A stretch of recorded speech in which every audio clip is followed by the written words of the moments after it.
Welcome to आपका German school. Dear students, आज के लेसन में भी हम आपके लिए एक स्टोरी लेके आए हैं। ये स्टोरी है दो दोस्तों की।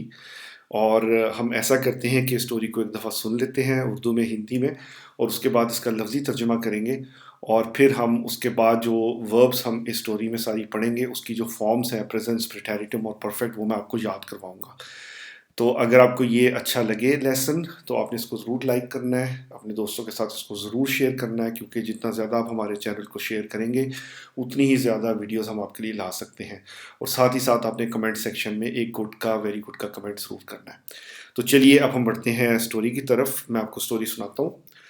दो दोस्त, अना और लियो, हर सुबह इकट्ठे स्कूल जाया करते थे। एक दिन लियो ने महसूस किया कि अना बहुत खामोश है। वो भारी किताबें उठाए हुए थी और थकी हुई लग रही थी। लियो ने पूछा, क्या सब कुछ ठीक है? लेकिन अना ने बस हल्की सी मुस्कुराहट से जवाब दिया। पढ़ाई के बाद लियो ने उसकी मदद की और किताबें उसके घर तक पहुंचाई। रास्ते में अना ने बताया कि इसने बमुश्किल नींद ली थी क्योंकि वो एक टेस्ट की तैयारी कर रही थी। लियो ने गौर से उसकी बात सुनी और उसका हौसला बढ़ाया। जब वो घर पहुंची तो अना ने दिल से लियो का शुक्रिया अदा किया। और जो स्टोरी है, इसका जो मॉरल है वो ये है कि सच्ची दोस्ती उस वक्त जाहिर होती है जब हम एक दूसरे के लिए मौजूद हों। तो चलिए स्टूडेंट्स, अब हम इसकी एक दफ़ा ट्रांसलेशन कर लेते हैं, यानी कि इसका लफ्ज़ी तर्जमा। Zwei Freunde, Anna und Leo, gingen jeden Morgen zusammen zur Schule. दो दोस्त अन्ना और लियो हर रोज, हर सुबह स्कूल की तरफ जाते थे। Eines Tages bemerkte Leo, eines Tages bemerkte Leo, dass Anna sehr still war.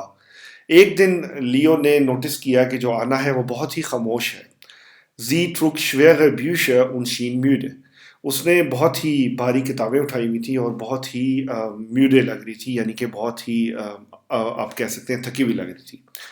Leo fragte, ob alles in Ordnung sei. Doch Anna lächelte nur schwach. और लियो ने जब उससे अन्ना से पूछा कि क्या सब कुछ ठीक है, तो इस पर अन्ना ने हल्की सी मुस्कुराहट से जवाब दिया। Nach dem Unterricht half Leo ihr, die Bücher nach Hause zu tragen. कि जो लेसन है उसके बाद लियो ने उसकी जो किताबें हैं उसको, यानी कि उसका बैग पकड़ने में उसकी मदद की और घर तक उसको लेकर आया। Unterwegs erzählte Anna, dass sie kaum geschlafen hatte, weil sie für einen Test gelernt hatte. और जब रास्ते में वो थे, unterwegs का मतलब है रास्ते में, जब वो रास्ते में थे तो उस वक्त आना ने लियो को बताया कि वो बहुत ही कम सोई थी क्योंकि वो टेस्ट की तैयारी कर रही थी। लियो hörte ihr aufmerksam zu und machte ihr Mut. लियो ने उसकी बात बहुत ही गौर से सुनी और उसको हौसला दिया, यानी कि आना को हौसला दिया। Als sie zu Hause ankam, dankte Anna ihm herzlich. तो जब वो घर को आई तो अना ने जो लियो है उसका दिल से शुक्रिया अदा किया। और जो इसका मोरल है वो ये है कि echte Freundschaft zeigt sich, wenn man füreinander da ist। कि जो असल जो आपकी दोस्ती है उसके बारे में तभी पता लगता है जब आप एक दूसरे के लिए मौका पर मौजूद हो, यानी कि a friend in need is a friend indeed। तो अब हम इसका लफ्ज़ी तर्जुमा करते हैं ताकि आप जो है जर्मन लैंग्वेज के जो अल्फाज हैं उसको इस लेसन के दौरान ही सुनकर ज़हन नशीन कर सकें। तो चलिए अब इसका लफ्ज़ी तर्जुमा करते हैं। Zwei Freunde, दो दोस्त। Zwei Freunde, दो दोस्त। Anna und Leo, Anna और लियो, gingen jeden Morgen zusammen zur Schule। गेहन से जो उसकी सिंपल पास्ट है वो है गिंग। सो गिंगन येदन मॉर्गन, हर रोज जाते, सुबह, हर सुबह जाते। और येदन मॉर्गन है, यहाँ पर हमने अक्यूजेटिव लगाया है क्योंकि हम मॉर्गन को लोकेट कर रहे हैं दिन के एक हिस्से में, तो इस वजह से हम यहाँ पर अक्यूजेटिव लगाएंगे बेसिकली।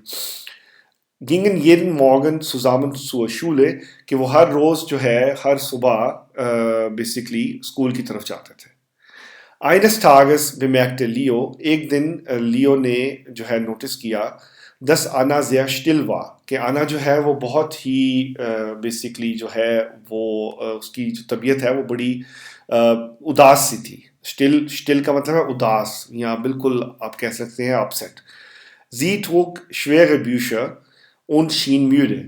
और tragen से जो उसकी जो सिंपल पास्ट है वो है ट्रुक। ट्रागन ट्रुक यानी कि वो कैरी कर रही थी, उठाए हुए थी, श्वेगे बहुत ही भारी, ब्यूशे किताबें, und शीन म्यूडे, और जो लग रही थी बहुत ही म्यूडे, म्यूडे कहते हैं बेसिकली थके हुए को, और शीन, शाइनन से शीन, शाइनन उसका प्रेजेंट है और शीन उसका पास्ट है, यानी कि लग रही थी, अपीयर जिसको कहते हैं आप इंग्लिश में, कि अपीयर हो रही थी कि जैसे वो बहुत ही म्यूडे है, बहुत ही थकी हुई है। लियो फ्राक्टे, लियो ने पूछा, फ्रागन फ्राक्टे, फ्राक्टे पूछा, simple past, ob alles in Ordnung sei, कि क्या सब कुछ ठीक है। इन ऑर्डनुंग का मतलब है सब कुछ ठीक। इन ऑर्डनुंग, ऑर्डनुंग कहते हैं किसी तरतीब को, या आप कह सकते हैं एक ऑर्डर में जिस तरह चीज़ें पड़ी होती हैं। इन ऑर्डनुंग का मतलब है कि जैसे सारी चीज़ें एक ऑर्डर में पड़ी हुई हैं, तो इसका मतलब सब कुछ ठीक है। लियो फ्राक्टे, लियो ने पूछा, ob alles in Ordnung sei, doch Anna lächelte nur schwach, तो आना ने बहुत ही हल्की सी मुस्कुराहट दी। लेशन, लेशन कहते हैं मुस्कुराने को, और लेशल थे ये है सिंपल पास्ट, मुस्कुराई। नुअ सिर्फ यानी कि ओनली, श्वाख, श्वाख का मतलब है लाइक वीक, वीक जिसको कहते हैं कमजोर, यानी बहुत ही थोड़ा मुस्कुराई। nach dem Unterricht half Leo ihr, कि जो unterricht कहते हैं वो लेसन को कहते हैं, या आप कह सकते हो स्कूल को कह सकते हैं। उसके बाद nach dem Unterricht, यहाँ पर हमने डाटिफ लगाया क्योंकि हम nach की प्रपोजिशन इस्तेमाल कर रहे हैं। nach dem Unterricht half Leo ihr helfen, helfen का मतलब है हेल्प करना, सिंपल प्रेजेंट, और उसका जो सिंपल पास्ट है वो है half ना। उसके बाद जो लियो है उसने स्कूल के बाद उसकी मदद की। Die Bücher nach Hause zu tragen, किस चीज़ में मदद की? जो किताबें हैं, die Bücher किताबें, nach Hause घर की तरफ, zu tragen उसको कैरी करके लेके जाना। tragen कहते हैं किसी चीज़ को कैरी करना, और Bücher कहते हैं किताबों को, और nach Hause घर की तरफ। तो स्कूल के बाद लियो ने आना की इस तरह से मदद की कि वो जो किताबें हैं आना की, वो उठाकर उसके घर तक लेकर आया। Unterwegs erzählte Anna, unterwegs का मतलब है रास्ते में, unterwegs रास्ते में। फॉर एग्जाम्पल अगर आपसे कोई पूछता है कि आप कहाँ पर हो और आप सफ़र में हो, और आपने उसको बताना हो कि हम इस वक्त सफ़र में हैं या गाड़ी में हैं, तो आप कह सकते हैं wir sind unterwegs, wir sind unterwegs, हम रास्ते में हैं। unterwegs, unter मतलब आप अंडर को कहते हैं और वेग कहते हैं रास्ते को। हम इस वक्त रास्ते में हैं, unterwegs। unterwegs erzählte Anna, यानी कि रास्ते में आना ने एरसेलन, एरसेलन कहते हैं किसी चीज़ को डिस्क्राइब करना, किसी चीज़ को के बारे में बात करना, उसकी डिस्क्रिप्शन देना, और एरसेल थे उसका सिंपल पास्ट है कि रास्ते में आना ने लियो को बताया, 10 के जी kaum geschlafen hätte, कि वो बहुत ही थोड़ा सोई थी। kaum कहते हैं बड़ी बमुश्किल, बहुत ही मुश्किल से, schlafen geschlafen, कि वो बहुत ही मुश्किल से सोई थी या सो सकी, weil sie für einen Test gelernt hatte, क्योंकि उसने एक टेस्ट की तैयारी की। और यहाँ पर आप देखें कि हमने आइनन टेस्ट जो है वो है अकुजाटिव देर का, और weil sie für einen Test gelernt hatte, कि उसने एक टेस्ट की तैयारी की थी। तो जब भी आप कोई एक्शन कर रहे हो किसी चीज़ के ऊपर, तो वो आपका डायरेक्ट ऑब्जेक्ट हो जाता है। तो जो डायरेक्ट ऑब्जेक्ट है वो हमेशा जर्मन ज़ुबान में अकुजेटिव में आता है, और साथ ही साथ हमने यहाँ पे फ्यूर की प्रपोजिशन लगाई है, तो इस वजह से भी यहाँ पर अकुजेटिव आएगा। जिन दोस्तों ने अकुजेटिव के बारे में अभी तक जानकारी नहीं ली, वो हमारा A1 की प्लेलिस्ट में लेसन नंबर 26 उसको ज़रूर देखें। आपको 100% अकुजेटिव के बारे में पता लग जाएगा, और उसमें सारी डिटेल से मैंने बताया हुआ उसके बारे में कि किन किन केसेस में आप जो है अकुजेटिव यूज़ करते हैं। लियो hörte ihr aufmerksam zu, लियो जो है उसने बहुत ही तवज्जा से उसकी बात सुनी। aufmerksam कहते हैं तवज्जा, और hören hörte, और hörte का मतलब है सुना। ihr उसको, लियो ने उसको बहुत ही तवज्जो से सुना। und machte ihr Mut, और उसने उसको उसका हौसला बढ़ाया। मूड कहते हैं बेसिकली आप कह लो करेज को कहते हैं, कि उसने उसकी करेज बढ़ाई या उसने उसका हौसला बढ़ाया। als sie zu Hause ankam, जब वो घर को आई, dankte Anna ihm herzlich, तो उस वक्त आना ने उसका बहुत ही दिली शुक्रिया अदा किया। herzlich का मतलब है दिली, और dankte ihm उसका शुक्रिया अदा किया। dankte, danken यानी कि शुक्रिया अदा करना, और dankte उसकी सिंपल पास्ट है। dankte Anna ihm herzlich, आना ने लियो का बहुत ही दिली शुक्रिया अदा किया। और इसका जो मोरल है वो ये है, echte Freundschaft zeigt sich, wenn man füreinander da ist, कि जो असल में जो आपकी दोस्ती है उसके बारे में पता लगता है जब आप एक दूसरे के लिए ज़रूरत के वक्त मौजूद हों। तो अब हमने इसमें जो वर्ब्स पढ़ी हैं वो बेसिकली उनकी हम जो इन्फिनेटिव फॉर्म है वो देख लेते हैं, प्रेजेंस यानी कि प्रेजेंट सिंपल प्रेजेंट है वो फॉर्म देख लेते हैं, प्रिटेरिटुम प्रिटेरिटुम का मतलब है सिंपल पास्ट, वो वाली फॉर्म हम देख लेते हैं, और परफेक्ट वाली, परफेक्ट का मतलब है कि जैसे कोई एक्शन कंप्लीट हो चुका हो। तो पहली जो वर्ब है वो है गेहन, गेहन, और प्रेजेंस है इसका गेट, गेट, गेहन गेट गिंग, और इस गिगांगन यानी कि चला गया है। विम्याकन, विम्याकन का मतलब है नोटिस करना, विम्याक्ट नोटिस कर रहा है, विम्याक्ट नोटिस कर रहा है, विम्याक्ट है उसने नोटिस किया, हट विम्याक्ट उसने नोटिस किया है, जाइन यानी कि टू बी, इज वार यानी कि वॉज, और इस gewesen रहा है फॉर एग्जाम्पल। ट्रागन कैरी करना, ट्रागन कैरी करना उसका इन्फिनेटिव, और जो प्रेजेंस है वो है ट्रेक्ट, ट्रेक्ट ट्रुक हट के ट्रागन। ट्रेट का मतलब है कैरी कर रहा है, ट्रुक का मतलब है कैरी किया, और हट के ट्रागन का मतलब है कैरी किया है। शाइनन अपीयर करना, शाइंट शीन हट के शीनन। फ्रागन, फ्राक्ट, फ्राक्ट है हट के फ्राक यानी कि सवाल करना, फ्राक्ट, फ्राक्ट है हट के फ्राक्ट।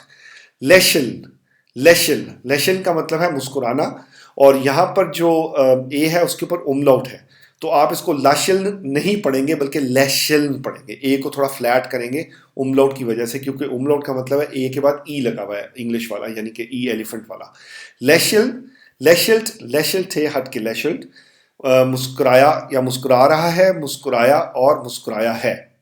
हेल्फन मदद करना, हिल्फ्ट हाल्फ हट के होल्फन, मदद कर रहा है, हिल्फ्ट हाल्फ मदद की, हट के होल्फन मदद की है। एसेलन, एसेल्ट, एसेल्ट है हट एसेल्ट यानी एक्सप्लेन करना, एसेल्ट, एसेल्ट है हट एसेल्ट। श्लाफन सोना टू स्लीप, श्लेफ्ट श्लीफ हट के श्लाफन, श्लेफ श्लीफ हट के श्लाफन। लैंड, लैंड है हट के लैंड यानी कि सीखना या याद करना, लैनन लैंड, लैंड है हट के लैंड। hören सुनना, hört, hörte hat gehört, hört, hörte hat gehört यानी कि वो सुन रहा है, hört, hörte उसने सुना, और hat gehört उसने सुना है।